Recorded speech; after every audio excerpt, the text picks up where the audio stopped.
ဒီနေ့မှာတော့ကျွန်တော်ဖွင့်မဲ့ PowerPoint online class လေးအကြောင်းကိုရှင်းပြမှာဖြစ်ပါတယ်ဒီကျွန်တော်ရဲ့ဒီ daily PowerPoint tips and tricks တွေကိုကြည့်လာလဲကြာပြီဒါဆိုရင်022ကိုရောက်ပြီပေါ့နော်အဲ့တော့ဒီနေ့မှာကိုကဒီ PowerPoint သင်တန်းတက်ဖို့လိုလားမလိုဘူးလားဆိုတော့ဒီဗီဒီယိုလေးနဲ့ကျွန်တော်ရှင်းပြပေးမှာဖြစ်ပါတယ်ပြီးလို့ရှိရင်ကျွန်တော်သင်တန်းမှာဘာတွေသင်နေလဲဆိုတော့လည်းဒီဗီဒီယိုလေးကနေတစ်ဆင့်သိရှိသွားမှာဖြစ်ပါတယ်အဲ့တော့ကျွန်တော်ရဲ့သင်ကြားရေးစနစ်ဒီ Telegram channel ထဲမှာသင်တာဖြစ်ပါတယ် Telegram discussion group နဲ့ Telegram channel ဆိုပြီးနှစ်ခုရှိပါမယ်ဒါ batch 1အတွက်ပေါ့နော်ဒါ batch 1မှာသင်နေတာကျွန်တော်ပြပါမယ်အဲ့တော့တကယ်လို့ကျွန်တော်ဒီမှာ Telegram channel ထဲမှာဆိုရင်အခုဆိုတော့ကျွန်တော်တို့သင်တာဒါ 6. emoji lesson 6.2 ရောက်ပြီပေါ့နော်ဒီ animation အကြောင်းတွေကိုကျွန်တော်ရှင်းပြနေတာဖြစ်ပါတယ်အဲ့တော့ပြီးသွားရင်ကျွန်တော်တို့ကဒီထဲမှာကျွန်တော်ကမနက်10နာရီဝန်းကျင်တိုင်းမှာပေါ့နော်ဒါ10နာရီ4မိနစ်တိုင်းမှာဒါဆိုရင်ကျွန်တော်တင်ပေးတယ်ဒီသင်ခန်းစာလေးတွေပေါ့နော်အဲ့သင်ခန်းစာတွေကိုသင်တန်းသားတွေကဒါဆိုရင်ဒီ batch 1မှာတော့သင်တန်းသား25ယောက်ရှိတယ်အဲ့သင်တန်းသားတွေကဒါ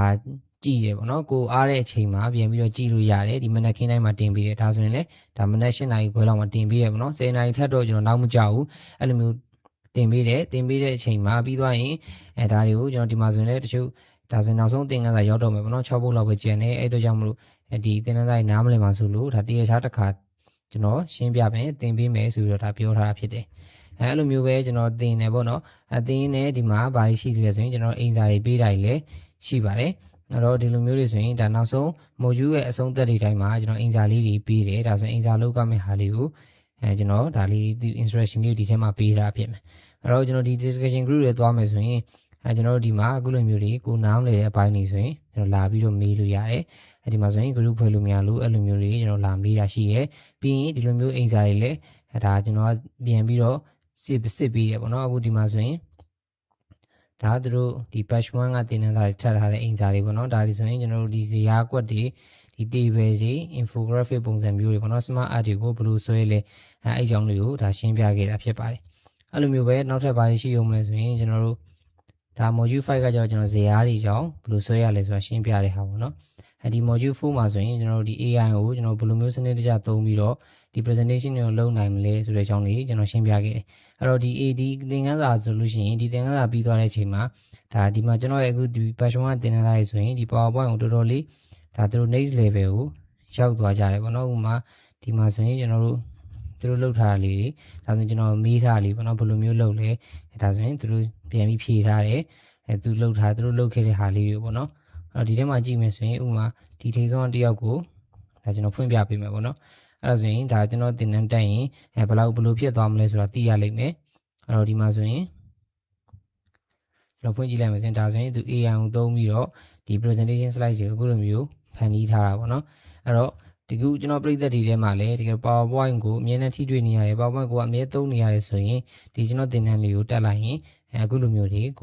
လောက်တက်လာမှာဖြစ်ပါတယ်ကျွန်တော်အဲ့ဒါလေးကိုပြောချင်တာဖြစ်ပါတယ်ပြီးတော့ရင်ဒီမှာဆိုရင်လည်းကျွန်တော်ကတင်ပြီးတော့ရင်ရိုးပဲလည်းမဟုတ်ဘူးပေါ့နော်ဒါဆိုရင်အင်စာလေးကျွန်တော်ထပ်ခိုင်းနေပြီးတော့လို့ရှိရင်ဒါစုချီးမြှင့်တဲ့အပိုင်းပေါ့နော်အဲ့လိုမျိုးလေးလည်းဒါကျွန်တော်တင်တန်းမှာရှိပါတယ်ကိုကတကယ်လည်းစိတ်ဝင်စားတယ်တကယ်လည်းကြိုးစားမယ်ဆိုရင်ဒါအဆင်ပြေပါတယ်